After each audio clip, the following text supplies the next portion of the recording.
Sa ika-18 araw ng impeachment trial ni Vice President Sara Duterte, humarap si OVP Assistant Chief of Staff Lemuel Ortonio matapos isiwalat kahapon ng dating OVP Special Disbursing Officer na si Gina Acosta ang umano'y sistema sa paghawak at pagpapalabas ng confidential funds.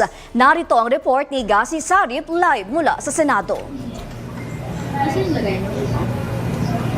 Joanna, nagsimula na nga ang ika-18 araw ng impeachment trial ni Vice President Sara Duterte at humarap na nga ang bagong testigo ng prosekusyon na si OVP Assistant Chief of Staff Lemuel Ortonio.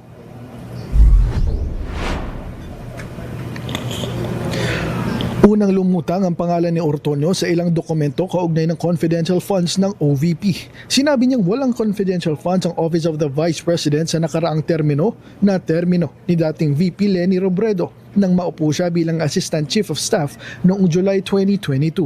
Dahil dito, humiling ang OVP ni VP Sara sa Department of Budget and Management o DBM ng confidential funds sa pamamagitan ng ipinakitang liham ni Private Prosecutor Attorney May Divina Gracia na may petsang August 22, 2022.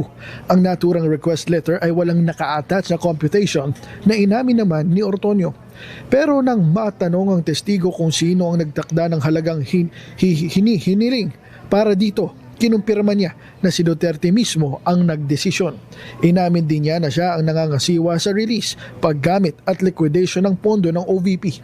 Samantala, naging Head of Human Resource Management Office ng Davao City si Ortonio noong alkalde pa si VP Sara bago maging opisyal ng OVP, dahilan para ideklarang hostile witness siya ni Senate Impeachment Court Presiding Officer Cheese Escudero.